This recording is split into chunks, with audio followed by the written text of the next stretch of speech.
Last night was not ordinary, and you know it. Cast your mind back to that exact moment when the atmosphere in your bedroom shifted without warning.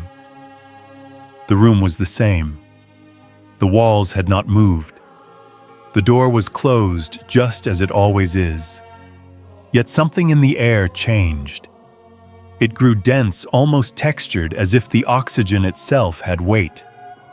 You did not need to open your eyes to sense it. Your body recognized it before your thoughts could catch up. Your breathing became shallow. Your chest tightened.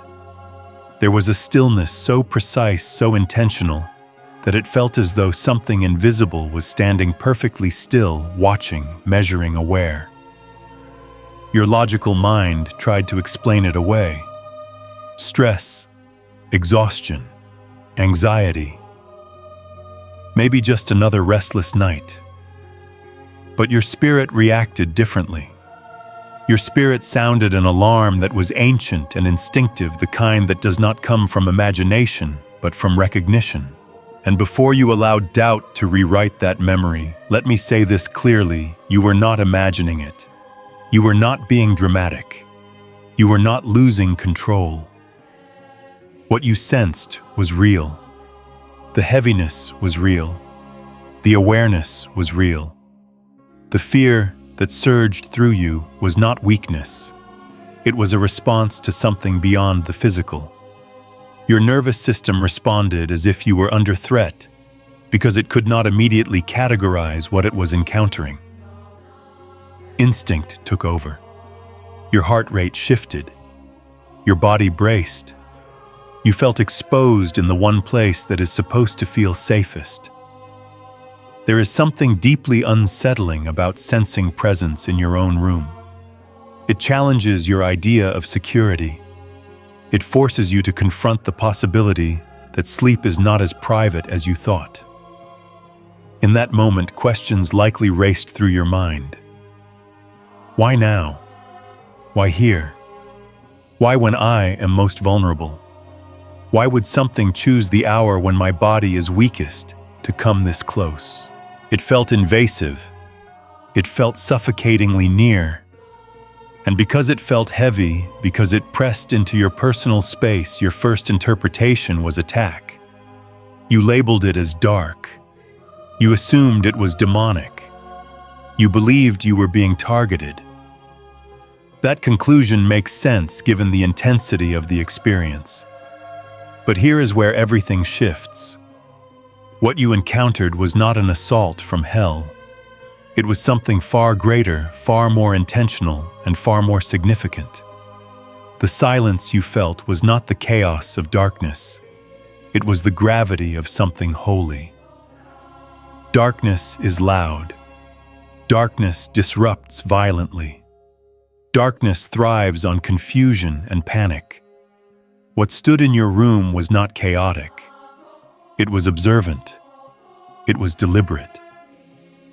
It did not rush you. It did not shout. It simply held space with a weight your body did not know how to process. And that distinction matters.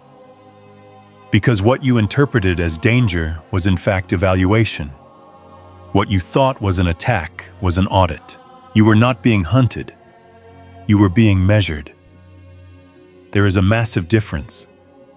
When heaven prepares to shift someone into a new level of responsibility, it does not announce it with fireworks.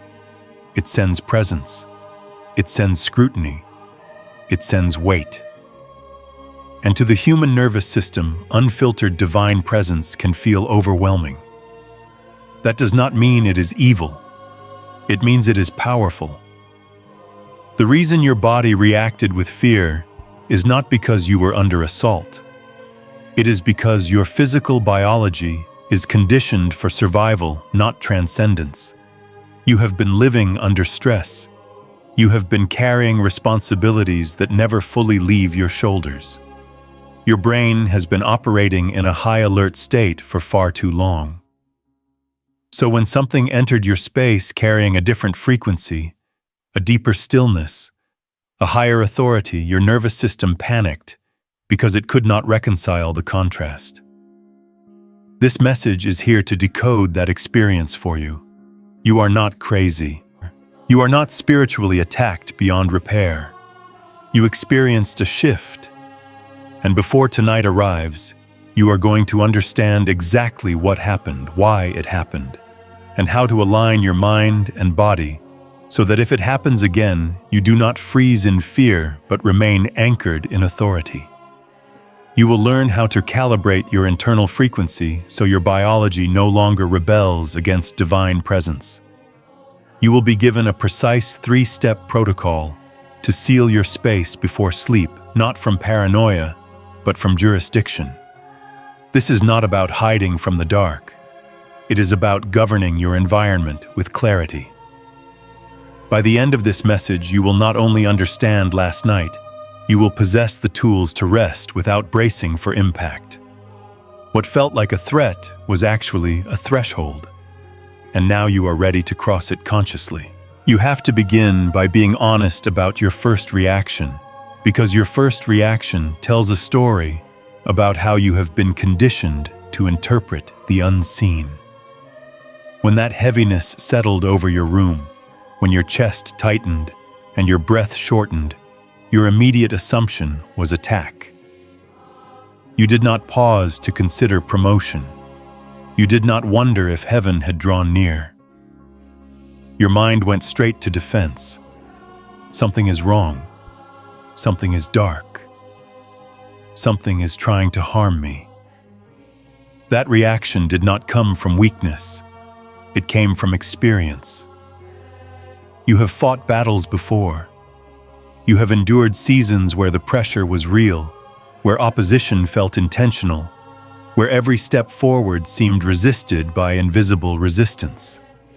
So when your atmosphere shifted, you defaulted to the narrative your survival has rehearsed for years. You assumed you were under spiritual assault. And in that assumption, you began bracing yourself. Your muscles subtly locked, your thoughts sharpened into alertness. You may have even tried to whisper a prayer of rebuke under your breath. You prepared for combat because you have been taught that the unseen equals threat. That instinct deserves compassion, but it also requires correction. Because not every presence is an enemy. Not every weight is warfare. Not every heaviness is hostile. To understand why your mind went there so quickly, you have to revisit what spiritual warfare actually is. When the Apostle Paul wrote in Ephesians 6:12 that we wrestle not against flesh and blood, but against principalities and powers, he was not describing a distant, abstract conflict. The word he used for wrestle in the original Greek is pale. That word does not mean a long-range battle. It does not describe arrows flying across a field. Pale refers to hand-to-hand combat. It describes grappling. It describes bodies pressed close enough to feel each other's breath. It is intimate struggle. It is the kind of fight where you can feel the weight of your opponent leaning into you. That is why what you felt last night immediately registered as threat. The sensation was close. It was not distant. It was not somewhere in the corner of the room. It felt near. It felt almost pressed against your personal boundary. Your chest felt heavy because pale, by definition, involves weight. It involves pressure. It involves proximity. Your body interpreted that closeness as confrontation because that is the only framework it has been given for intense proximity in the spirit. Close equals conflict. Pressure equals attack. Weight equals danger. But this is where discernment matures. Spiritual warfare, real warfare, carries a signature. It carries agitation. It carries chaos. It carries confusion. Hell does not operate with quiet dignity. It operates with noise. Think about every nightmare that felt oppressive. There was movement. There was panic. There was disruption. Darkness thrives on volatility. It wants your heart racing wildly. It wants your mind spiraling. It wants your environment unstable. But what you experienced was not volatile. It was still. It did not rush at you. It did not produce violent imagery. It did not scream accusations. It simply stood, observing, measuring, present. And that distinction is everything. Because silence is not the language of chaos. Silence is the language of authority. The reason the presence felt invasive is because unfiltered spiritual authority feels heavy to human flesh. Your nervous system does not differentiate between danger and intensity. It only recognizes that something powerful has entered the field. And power, when unprocessed, feels like threat. But intensity does not equal evil. Weight does not equal wickedness. There is a category of presence that is holy and yet overwhelming. In Scripture, whenever divine beings manifested without layers of mediation, human bodies reacted with collapse, trembling, and fear. Not because they were being attacked, but because they were encountering a frequency stronger than their biology was accustomed to sustaining. The heaviness you felt was not predatory. It was evaluative. There is a difference between something trying to consume you and something trying to assess you. When darkness attacks, it destabilizes. When heaven audits, it stabilizes while applying pressure. The silence you described was not the quiet of stalking. It was the quiet of scrutiny. It was not hunting you. It was reading you. And that realization changes the entire narrative. You thought you were being invaded. In truth, you were being inspected.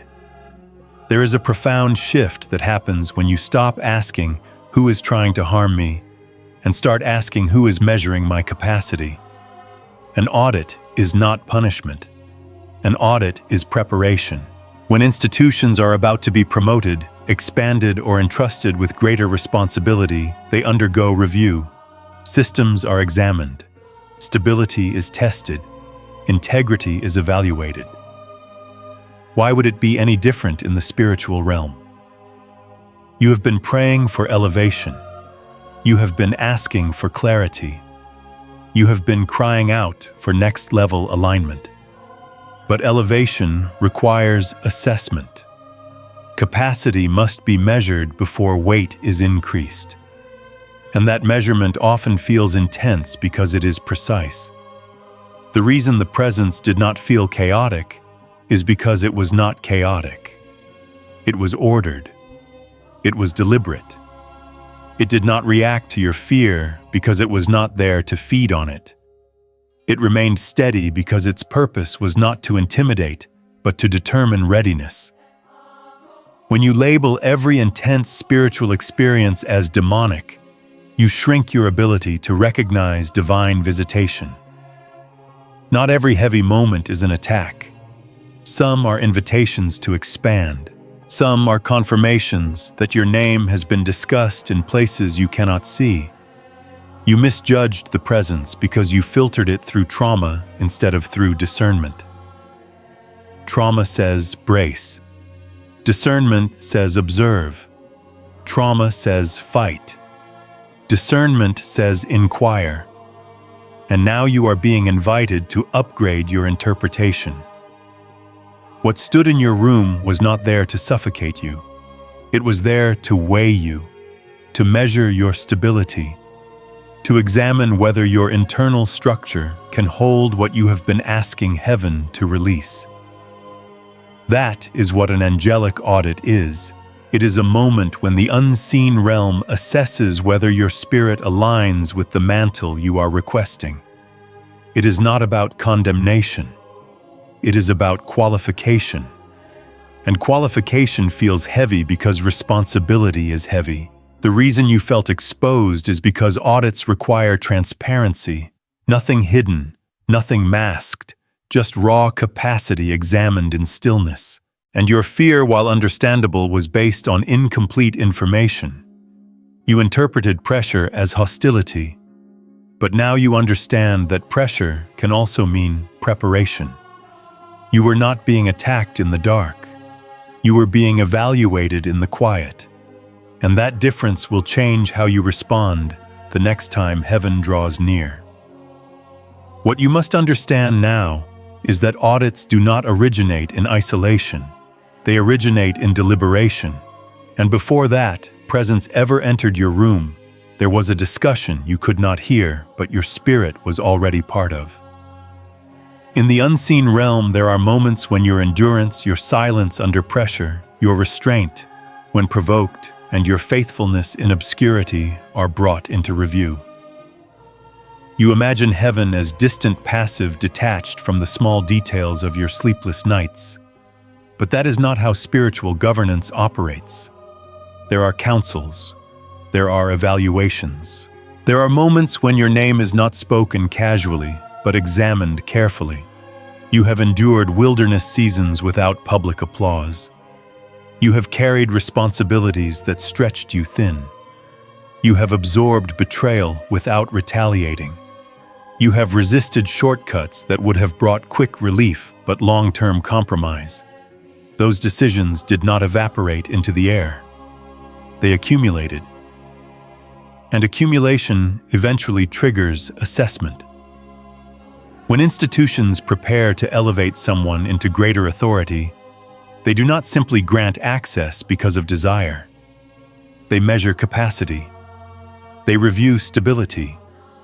They test integrity under pressure. Why would heaven be less thorough than human systems?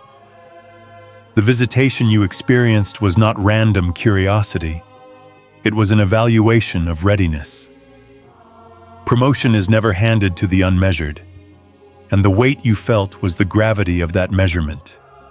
You were not being stalked. You were being considered. When Scripture speaks of divine encounters, it rarely describes immediate comfort. It describes awe. It describes trembling. It describes human strength dissolving under the nearness of something far greater. Think of Genesis 28, when Jacob lay down in what he assumed was an ordinary place. He was not in a temple. He was not in a sacred sanctuary. He was in the wilderness, using a stone as a pillow. And in that ordinary setting, he experienced a vision of angels ascending and descending on a ladder stretching between earth and heaven. When he awoke, his first response was not celebration. It was fear. The text says he was afraid and said, "How awesome is this place?" But the English word awesome softens the intensity of the original Hebrew. The word used is yar. Yar does not mean delightful. It does not mean comforting. It carries the meaning of dreadful, terrible, awe-filled terror. It describes a reaction where human confidence collapses in the face of divine magnitude. Jacob was not under attack. He was under revelation. Yet his body responded with fear because unfiltered divine presence overwhelms human equilibrium. He said, "Surely the Lord is in this place, and I was not aware of it." That sentence contains a profound truth. Awareness lags behind visitation. Divine presence can arrive before your mind has categories to interpret it. And when awareness finally catches up, it often produces trembling. You felt something similar. Your body reacted before your theology could.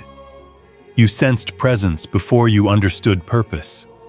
And because you lacked immediate context, your nervous system defaulted to defense. But the fear Jacob experienced was not condemnation. It was reverence colliding with mortality. It was the realization that he was standing in proximity to something infinitely beyond him. Divine audits carry that same atmosphere. They are not casual. They are not light.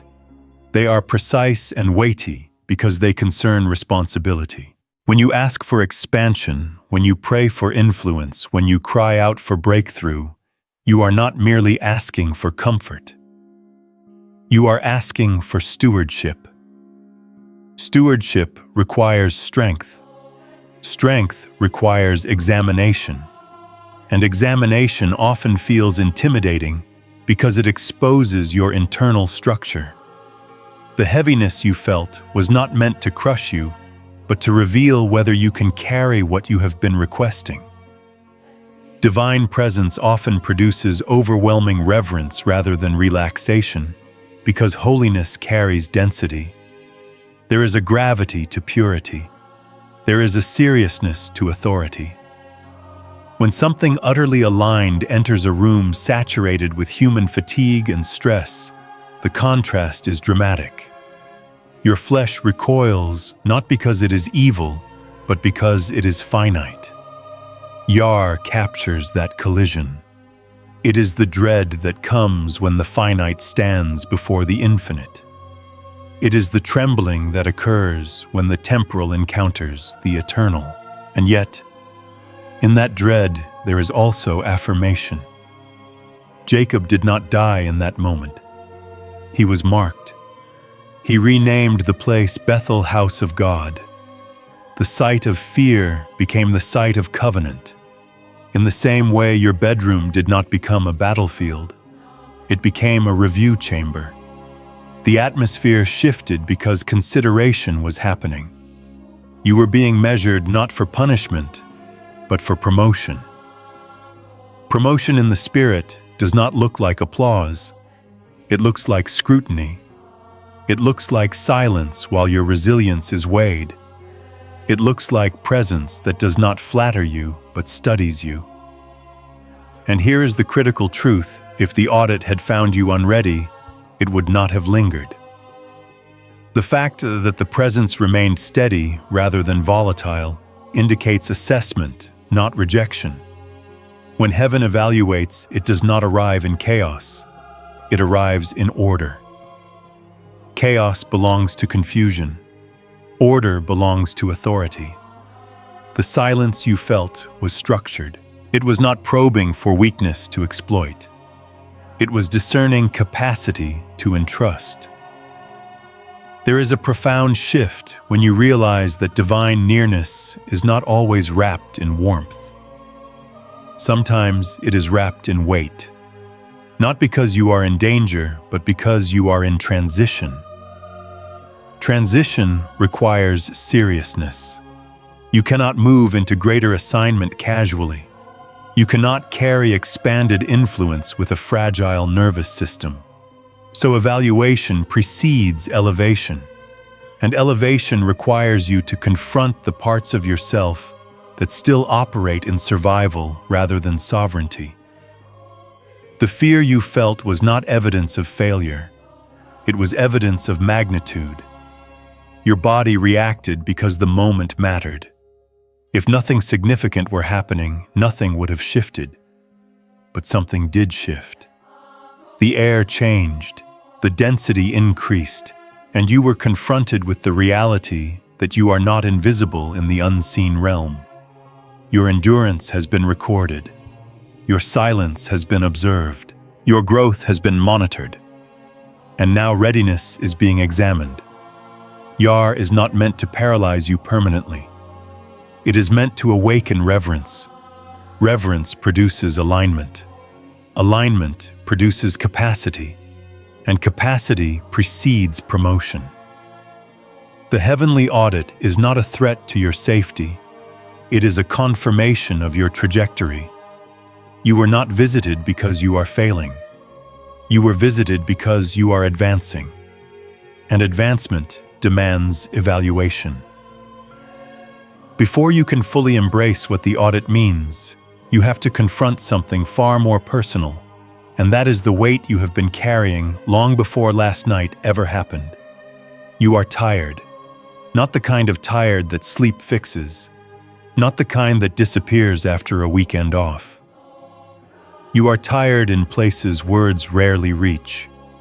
There is a fatigue that sits behind your eyes, a heaviness at the base of your neck, a constant low hum of responsibility that never truly shuts off.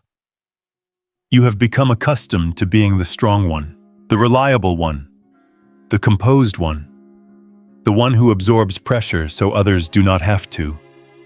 You have worn resilience like armor for so long that you forgot what it feels like to take it off.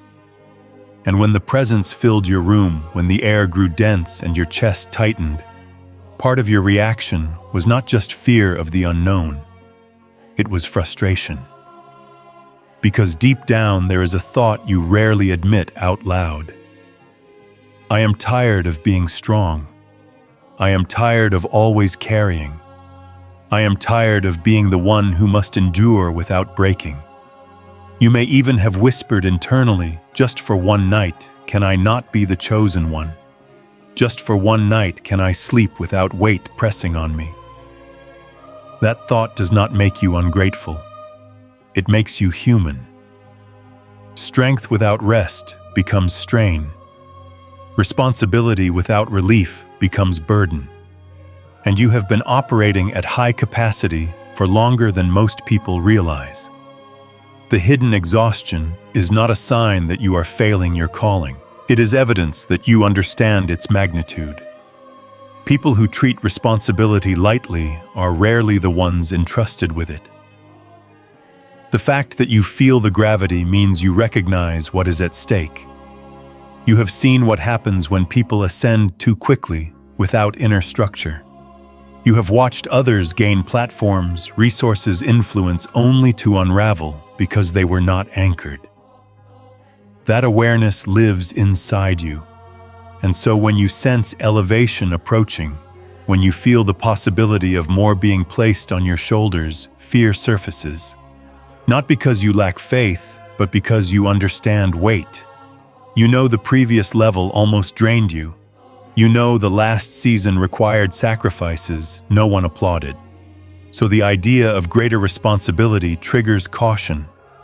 And that caution is not weakness, it is wisdom. Fear in this context is not rebellion. It is discernment recognizing that expansion requires capacity. There is a difference between shrinking from growth and respecting its cost. You are not afraid of success. You are afraid of collapse. You are not resisting promotion. You are measuring whether you can sustain it. That is not insecurity. That is maturity. The exhaustion you feel is not disqualification. It is proof that you have been carrying something significant. If you were frivolous about your assignment, you would not feel strain. If you were careless about your calling, you would not sense gravity. Fatigue often accompanies responsibility because responsibility demands energy. The key is understanding that weariness does not equal unworthiness. It signals that rest must be integrated into strength. Even prophets, leaders, and warriors in Scripture experienced moments of depletion. Elijah, after great victory, collapsed under a tree and asked for relief. That did not cancel his calling. It revealed his humanity. You are allowed to acknowledge that the armor feels heavy. You are allowed to admit that sometimes you wish someone else could carry the weight. What disqualifies people is not fatigue. It is denial of fatigue. When you refuse to admit strain, you fracture internally. When you acknowledge it, you create space for recalibration. The presence that visited you did not come to mock your exhaustion. It came aware of it. Heaven is not blind to the circles under your eyes.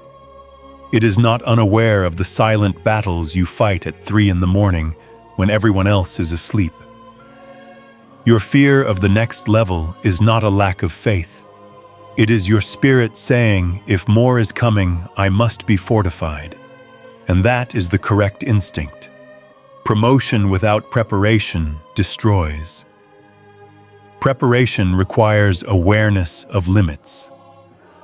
When you felt dread last night, part of it was not just reverence. It was the recognition that if this is the next step, I cannot afford to break. That recognition is holy. It means you care about stewardship. It means you value integrity over appearance. It means you would rather move slowly and remain whole than ascend quickly and shatter. That mindset is exactly why you are being evaluated for more. Weakness would chase elevation without counting cost. Wisdom pauses and says, I must be strengthened before I am expanded. So do not condemn yourself for feeling overwhelmed. Do not interpret your fatigue as failure. Interpret it as evidence that you have been faithful under pressure. The weight of calling is real. It presses, it stretches, it exposes, but it also refines. Fear in this season is not an enemy to eradicate. It is a signal to refine your structure. When you reframe fear as information rather than accusation, it becomes an ally. It tells you where you need deeper rest. It tells you where resilience must be rebuilt. It tells you where alignment must be strengthened. You are not afraid because you are small. You are cautious because you are aware. And awareness is the foundation of sustainable authority. Now that you have faced the emotional weight and acknowledged the exhaustion, beneath it, you are ready to understand what actually happened inside your body when the presence entered your room. Because the reaction was not purely spiritual, it was biological. And when you grasp this, the fear loses its mystery and the experience gains clarity. Your brain operates on electrical patterns called brainwaves, and these patterns shift depending on your state of consciousness. When you are alert, stressed, problem-solving, scanning for danger, your brain predominantly operates in what neuroscientists call the beta state. Beta is fast, sharp, vigilant. It is the frequency of survival. It is the mode your nervous system adopts when bills must be paid, when responsibilities pile up, when you anticipate conflict, when you rehearse conversations in your mind before they happen. Beta keeps you functioning in a demanding world, but prolonged exposure to stress locks you there. Trauma, repeated disappointment, betrayal, constant pressure, and the need to remain strong for others train your nervous system to stay in hypervigilance. Even when you lie down at night, your body does not fully power down. It hovers, listening, monitoring, ready to respond. You may call it insomnia or anxiety, but at its core, it is a survival frequency that never fully disengages. Now contrast that with the theta state. Theta brainwaves are slower, deeper, associated with meditation, deep relaxation, intuitive insight, and profound connection. Theta is the bridge between conscious awareness and the subconscious realm. It is the frequency often linked to creativity, revelation, and spiritual openness. In theta, the nervous system is not scanning for threat. It is receptive. It is surrendered without being defenseless. It is calm without being unconscious. Ancient spiritual practices, extended fasting, deep prayer, solitude in wilderness settings naturally guided prophets into theta states, because revelation requires receptivity, not vigilance. Divine presence does not operate on the frantic rhythm of survival. It operates on a frequency of peace that predates human anxiety. When a being aligned with divine order enters a room, the energetic atmosphere carries that slower, deeper, more stable vibration. And here is where the collision happened. Your brain was in beta. The presence operated in theta. When two vastly different frequencies meet abruptly, the nervous system experiences overload. It does not calmly analyze. It reacts. Think of it like plugging a low-voltage device directly into a high-voltage source without a transformer. The circuit struggles to regulate the difference. Your chest felt heavy, not because something was pressing you maliciously, but because your autonomic nervous system shifted suddenly and could not reconcile the contrast. In moments of intense fear or shock, the body sometimes activates what is known as the freeze response, a branch of the fight-flight mechanism. Instead of running or fighting, the body immobilizes. Muscles tighten. Breath becomes shallow. Movement feels restricted. This is not possession. It is protection. The brain temporarily restricts motion while assessing threat. But in this case, the threat was misinterpreted. The body did not understand that the presence was not hostile. It only recognized intensity. Scripture gives us a vivid example of this biological collapse during divine visitation. In Daniel 10, when Daniel receives a heavenly encounter, he describes losing strength. His face turns pale. He falls face down into a deep sleep. This was not weakness of faith. This was the human nervous system overwhelmed by spiritual magnitude. Daniel was not being attacked. He was being addressed. Yet his body could not sustain the frequency without temporarily shutting down. The paralysis you felt mirrors this pattern. It was not a demon pinning you down. It was your nervous system hitting overload and choosing immobilization as a safeguard. Understanding this removes the accusation that you were spiritually overpowered. You were biologically overwhelmed. There is dignity in that explanation. It means your spirit was not under siege. It means your body simply needs recalibration. When someone lives in chronic stress, the beta state becomes default. The brain forgets how to descend smoothly into theta without effort.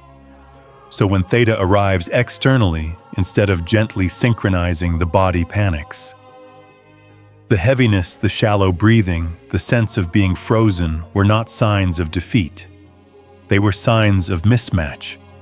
Divine presence did not attack you. It exposed the gap between your current nervous system conditioning and the frequency required for sustained spiritual alignment. That gap is not condemnation. It is information. It reveals where healing must occur. It reveals where stress must be released. It reveals where rest must be reintroduced as discipline rather than luxury. When you reinterpret last night through this lens, the terror transforms into data. Your biology is not your enemy. It is your messenger. It is saying you have been in survival mode too long. You cannot carry higher responsibility while remaining locked in constant vigilance. You must learn to descend intentionally into peace. Paralysis was not a spiritual assault. It was your nervous system trying to regulate what it did not yet understand. And once you know that you are no longer afraid of the experience, you are empowered to prepare for the next one differently. Once you understand that what happened was a frequency mismatch rather than an attack, the next logical step is not fear but recalibration, because awareness without adjustment leaves you informed but unchanged. And you were not brought through this explanation merely to understand. You were brought here to realign. Think of your brain as a radio receiver. A radio does not create the broadcast. It receives what is already being transmitted. The clarity of what you hear depends entirely on what frequency your dial is set to. When your mind is locked in stress, replaying conversations, anticipating problems, scanning for danger, your internal dial is fixed on beta. Beta is loud. It is static, heavy. It crackles with unfinished tasks and emotional residue. Now imagine heaven broadcasting on a different channel altogether. A pure theta frequency, slow, steady, deeply coherent. If your dial remains fixed on beta and a theta transmission fills the room, you will not hear peace. You will experience distortion. Instead of clarity, you get overwhelming static. Instead of comfort, you feel pressure. The message is not harmful, but your tuning is incompatible. This is why simply telling yourself to calm down rarely works. You cannot force a radio into a new frequency by yelling at it. You must adjust the dial. Neuroscience confirms something ancient spiritual practitioners intuitively understood. The brain can be guided into different wave states through rhythmic stimulation. This is called brainwave entrainment. When the brain is exposed to consistent, carefully calibrated auditory patterns, it begins to synchronize with that rhythm. Just as a metronome can influence musicians to align tempo, certain sound frequencies can encourage the brain to shift from fast beta into slower alpha and deeper theta states. Theta waves are associated with deep meditation, intuitive clarity, and the threshold between waking and sleep. They are the bridge state, where insight often surfaces and where the subconscious becomes accessible without losing awareness. Prophets in ancient times entered this state through extended fasting solitude and disciplined prayer. They withdrew from sensory overload. They quieted the noise of survival. They slowed their nervous systems until the internal dial naturally descended into theta. But you live in a different era. Your life is saturated with notifications, responsibilities, artificial light, and constant input. To expect your nervous system to glide into theta effortlessly without assistance is unrealistic. This does not mean you are less spiritual. It means your environment is more stimulating. Modern tools can assist what ancient disciplines accomplished. Sound technology designed to gently guide the brain toward theta states can serve as a bridge between stress and receptivity. This is not mysticism. It is physiology. When you introduce consistent low-frequency auditory patterns before sleep, your brain begins to entrain, gradually releasing the grip of beta. Muscles relax. Breath deepens. Heart rate steadies. The nervous system receives a signal that vigilance is no longer required. And when that shift happens intentionally, you are no longer caught off guard by sudden frequency changes. Instead of a divine presence entering a room where your mind is racing, it enters a room already aligned in stillness. Recalibration is not about chasing experiences. It is about preparing your internal environment so that if presence arrives, your body does not revolt. It is about transforming your bedroom from a battlefield of unfinished thoughts into a sanctuary of synchronized rhythm. You are not manipulating the spiritual realm. You are stabilizing your biology so it can harmonize with it. There is humility in this process. You acknowledge that you cannot live perpetually in survival mode and expect to carry sacred responsibility. You accept that your nervous system needs training, not condemnation. Just as athletes train muscles to endure greater weight, you must train your brain to sustain deeper peace. Sound becomes a tool, a tuning fork, gently guiding your internal receiver into alignment. Over time, as theta becomes familiar rather than foreign, divine stillness will no longer feel invasive. It will feel natural. Sleep will become restoration instead of resistance. And should another audit occur, your body will not interpret it as threat because your dial will already be near the correct station. This is preparation, not paranoia. It is wisdom responding to revelation. You are not weak for needing assistance. Even prophets required wilderness to recalibrate. Your wilderness may look different, but the principle remains. Quiet the noise, slow the rhythm, guide the brain downward. When recalibration becomes discipline, peaceful sleep stops being accidental and becomes intentional. And in that peace, reception replaces reaction. Now that you understand the nature of the audit and the necessity of recalibration, you must move from theory into practice because insight, without application, leaves your environment unchanged. And tonight, you are not entering sleep passively, you are entering it with intention. Authority is not proven in daylight alone. It is established in the unseen hours when no one is watching. This is where the three-step room seal protocol becomes more than ritual. It becomes governance. The first movement begins at the threshold, because every space you occupy carries jurisdiction, and whether you consciously claim it or not, something always governs the atmosphere. Before you lie down, pause at the doorway of your bedroom. Do not rush. Stand still for a moment and recognize that this is not just a physical entry point. It is a boundary between the external world and your internal restoration. In your mind's eye, draw a line across that threshold. See it vividly. Not faint, not hesitant. A clear boundary line stretching from one side of the frame to the other. This line is not about fear of intrusion. It is about declaration of ownership. Your room is not neutral territory. It is entrusted space, and entrusted space must be claimed. As you look at that invisible boundary, say internally, with conviction, "My room, my rules," not arrogantly, not anxiously, but with calm authority. You are not begging for protection. You are asserting jurisdiction. You are acknowledging that you are not a victim hiding beneath blankets. You are a steward presiding over an assigned territory. Spiritual authority often activates through articulation.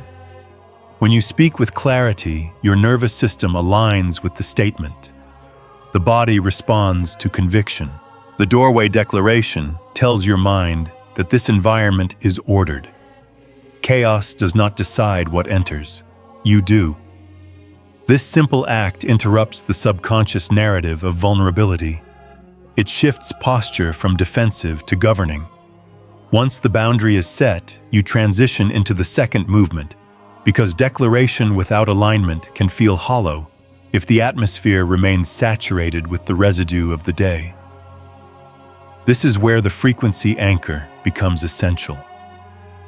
Throughout the day, your room absorbs more than sound. It absorbs emotional energy.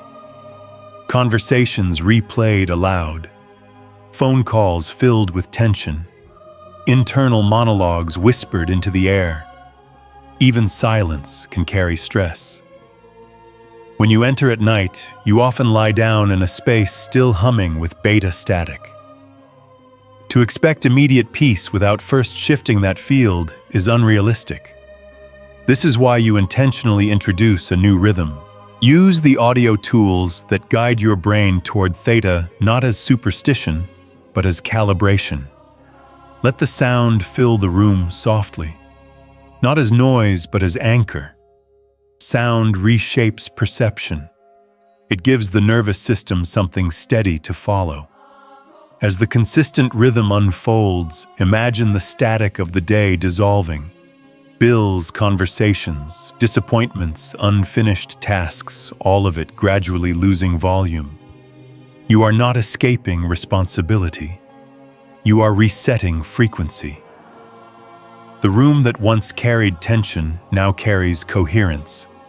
The sound does not summon anything external. It aligns what is already within you. When the atmosphere shifts, your body follows. Should another presence ever enter, it will meet alignment rather than agitation. The final movement is the most difficult for someone accustomed to carrying weight, because it requires surrender without fear. After the boundary is declared and the frequency is anchored, you lie down. Notice your posture. Often even in bed, your shoulders are slightly tense. Your jaw is set. Your breath shallow. This is bracing. It is the body preparing for disturbance. You must consciously release it. Inhale slowly. Exhale fully. Allow your shoulders to drop. Relax your hands. Unclench your jaw. Then, in your mind, visualize handing over the room. Imagine placing the keys of your space into the hands of the Holy Spirit. Not because you are incapable, but because governance includes delegation. Say internally, "I am off duty." That sentence is not weakness, it is trust. You have established order. You have aligned frequency. Now you rest. Sleep surrender is not collapse. It is confidence that you do not have to monitor what you have already secured. Too many people attempt to rest while subconsciously remaining on guard. They declare peace yet internally scan for threat. Tonight, you do the opposite. You consciously disengage vigilance. You allow your nervous system to settle without expectation of attack. You let your breath deepen naturally. You release the need to control outcomes. Rest becomes an act of faith rather than a fragile hope. This protocol is not about superstition. It is about structure. Structure reduces anxiety. Alignment stabilizes biology. Surrender restores energy.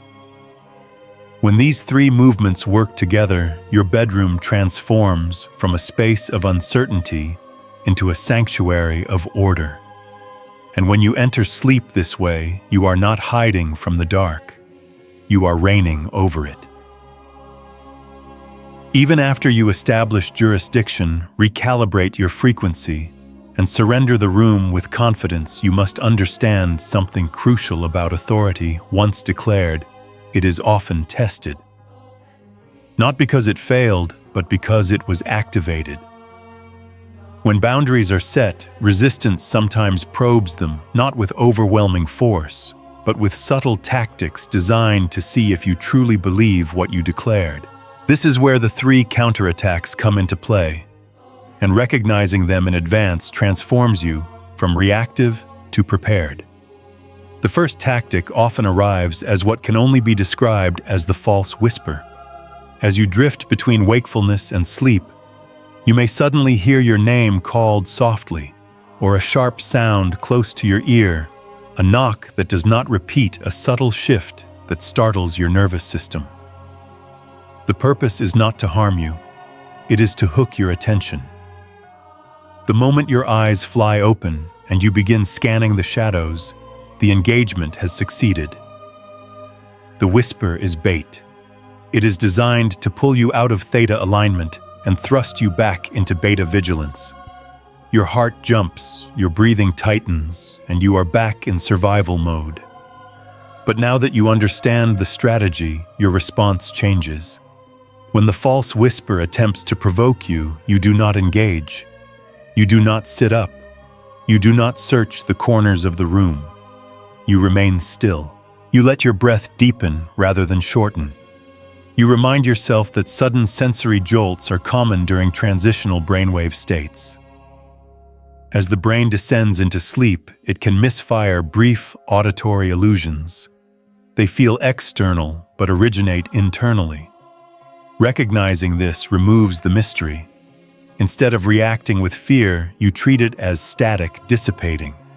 The more you refuse to engage, the weaker the tactic becomes. Authority grows when not constantly defended. The second tactic is subtler, but more intense, often called the paralysis illusion. This is when the heavy sensation attempts to return, when you feel pressure on your chest, or a sense of immobility that mirrors the original experience. Without context, this can feel terrifying, but with understanding, it becomes manageable. Psalm 91:5 declares, "You will not fear the terror of the night."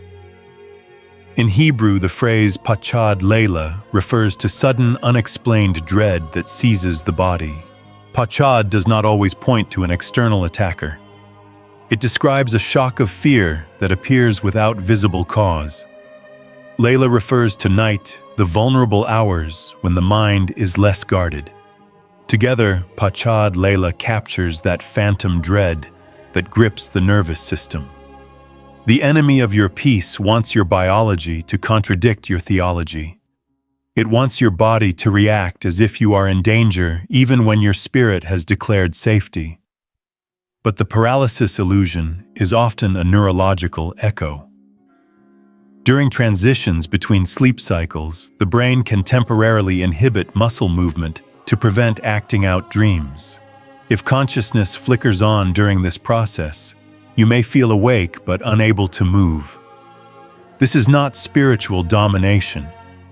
It is physiology.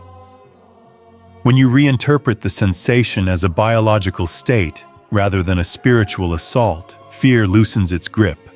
Instead of fighting the heaviness, you relax into it. You focus on steady breathing. You remind yourself that the boundary has been set. Within seconds or minutes, the body releases. The illusion fades because it was never sustained by external force. It was sustained by misunderstanding. The third tactic operates not in the room, but in your subconscious landscape. When whispers fail and paralysis loses its intimidation, the past trauma loop may surface in dreams. Old wounds reappear. Faces of those who hurt you show up vividly. Betrayals replay with exaggerated intensity. The goal here is not immediate fear, but emotional reactivation. If you wake carrying unresolved anger or grief, your peace is disrupted indirectly. But here too, you remain sovereign. When a dream projects old failures or familiar pain, you respond internally with clarity. This is an expired timeline. You have no legal right here. That statement is not denial of your past. It is refusal to relive it as present reality. Trauma memories often resurface when the nervous system is healing. The brain revisits stored experiences to integrate them. It does not mean regression. It means processing. By declaring the timeline expired, you communicate to your subconscious that those events no longer define current authority. You revoke access not to deny the lesson, but to prevent the wound from dictating identity. When you understand these three counterattacks as predictable patterns rather than supernatural ambushes, your midnight posture shifts permanently. You stop reacting to every sensation as threat. You discern, you breathe, you remain aligned. Authority is not proven by loud confrontation. It is proven by steady composure when subtle tests arise. The whisper loses power when ignored. The paralysis illusion dissolves when understood. The trauma loop weakens when declared complete. You do not fight frantically. You stand calmly. And calmness in this realm is strength. To anchor everything you have just learned in something tangible, let me show you what happens when a chosen one stops reacting to the midnight hour and begins governing it, because theory is powerful, but testimony builds conviction. There was someone not long ago who lived exactly where you have been living mentally. Every night around the same hour, their body would jolt awake. The room would feel dense. Their chest would tighten.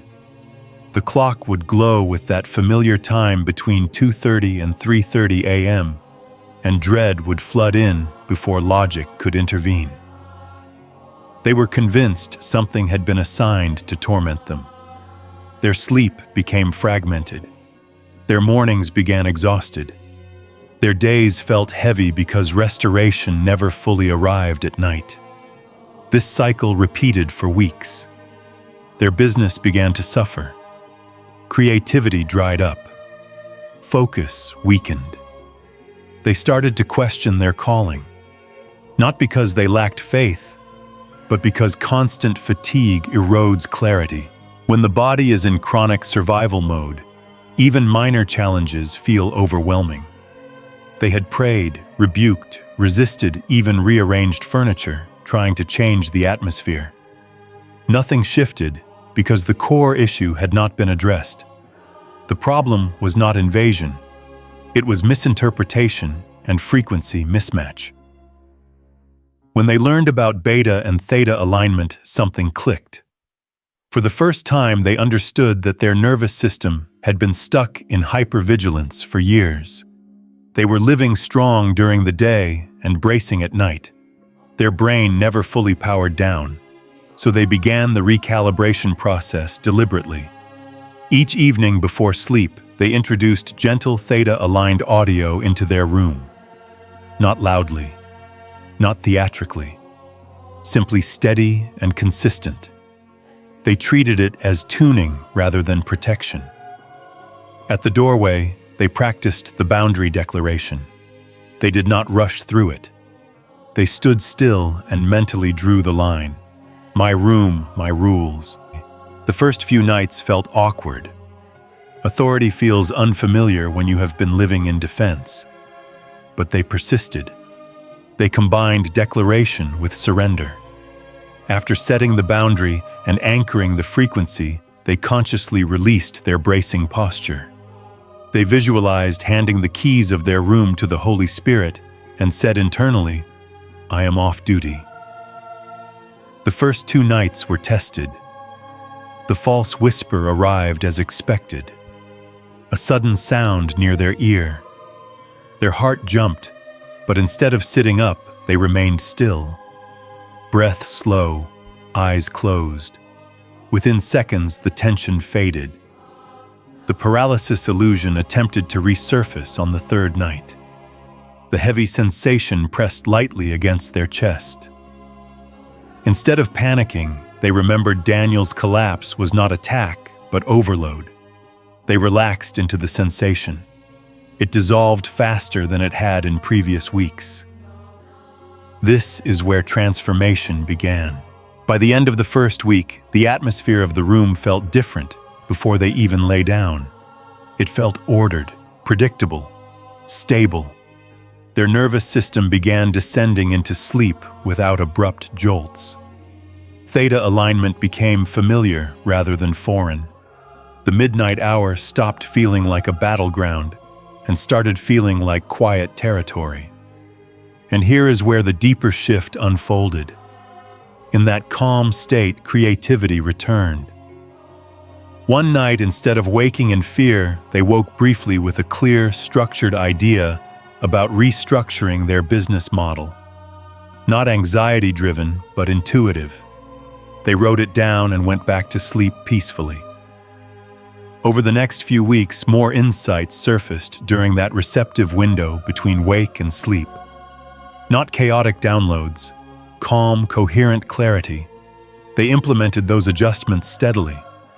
Within months, the financial stagnation they had experienced began to reverse. Debts reduced. New opportunities appeared that aligned precisely with the ideas formed during those midnight moments. What once felt like a curse became incubation space. The difference was not magic, it was posture. When you stop treating the night as something to survive and start treating it as something to steward, your entire physiology shifts. Midnight authority produces daytime clarity. Restored sleep produces sharper decisions. Reduced anxiety produces better judgment. Better judgment produces tangible outcomes. The breakthrough did not come because they fought harder. It came because they aligned deeper. Fear consumes energy that could otherwise be invested into creation. Peace conserves that energy and channels it into purpose. The testimony is not about escaping darkness. It is about mastering perception. Once the nervous system trusted the boundary, once the brain recognized theta as safe, once the trauma loop lost its influence, the room became sanctuary instead of threat. Financial improvement was not random blessing. It was the natural consequence of a mind no longer exhausted. When sleep restores instead of disrupts, resilience multiplies. When midnight becomes governed territory, morning begins with strength rather than depletion. This is why authority at night matters. It is not symbolic, it is practical. Your body fuels your calling. Your nervous system influences your decisions. When those systems are aligned, breakthrough becomes sustainable rather than accidental. You are not chasing miracles. You are building structure that allows miracles to land without breaking you.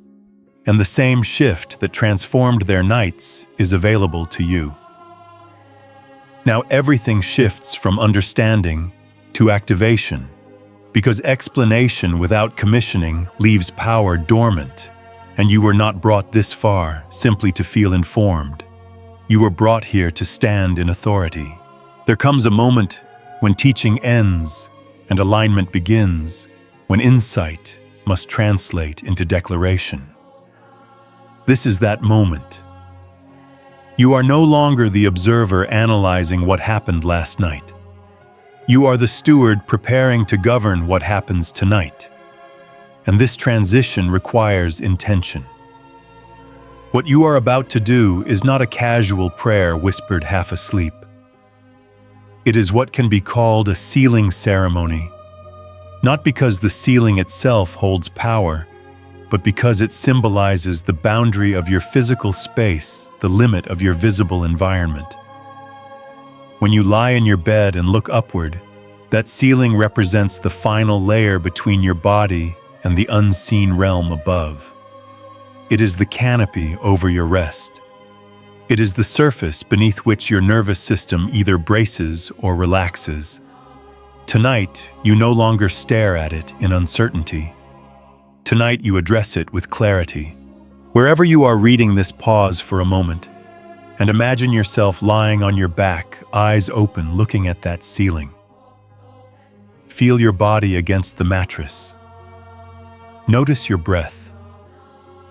Instead of shrinking inward, expand your awareness. Pull your posture inward to attention. Authority does not require volume. It requires conviction. In your mind, speak deliberately. This space is governed. My sleep is protected. My body is aligned. You are not requesting approval. You are affirming jurisdiction. Spiritual authority begins with internal agreement. When your mind and spirit agree, your nervous system follows. Now move deeper. Address fear directly. Fear is not abstract. It manifests through sensations, whispers, and sudden jolts. Say internally, fear has no jurisdiction here. Not in defiance, but in certainty. The false whisper that attempts to provoke reaction is already exposed. The paralysis illusion has already been decoded. The trauma loop has already been named, expired. When tactics are identified, they lose mystery. When mystery dissolves, intimidation weakens. Bind them not through frantic rebuke, but through calm assertion. Any whisper that seeks to disturb peace is dismissed. Any heaviness that attempts to simulate threat is recognized as biology, not bondage. Any memory that tries to reopen old wounds is acknowledged and released. This is governance. Governance is steady. Governance is composed. You are not battling shadows. You are setting policy in your environment. And now, having declared authority, you affirm something even greater. The audit was not condemnation. It was confirmation. You are approved for the next level. Approval does not always arrive with applause. Sometimes it arrives with weight. The weight you felt was not a warning of failure. It was evidence of readiness being measured. You passed through wilderness seasons without abandoning integrity. You endured fatigue without surrendering faith. You questioned your capacity, but did not abandon your calling. That is qualification. So tonight, instead of asking whether you are ready, declare that preparation is underway and authority is active. The sealing ceremony is symbolic because it marks a transition from reaction to reign. You no longer lie beneath the ceiling wondering what might happen. You lie beneath it knowing what has been declared. The space above you is not chaotic. It is ordered. Your room is not vulnerable. It is governed. Your body is not bracing. It is aligned. Your spirit is not under siege. It is commissioned. Commissioning means assignment with backing. You are not standing alone in this declaration. The same realm that evaluated you supports you. The same presence that measured you did not reject you. It recognized capacity. Feel that truth settle into your chest. Let your shoulders release further. When authority is internalized, tension decreases. Now imagine the atmosphere of your room responding to your conviction. Not dramatically, not theatrically, simply stabilizing. The air feels lighter because your perception is aligned. Your breathing deepens because vigilance is unnecessary. Your heartbeat steadies because threat has been reinterpreted. This is activation. It is subtle but profound. You have moved from questioning what visited you to commanding how you will rest. You have shifted from fearing the night to stewarding it. And as you close your eyes tonight, you will not brace. You will not scan.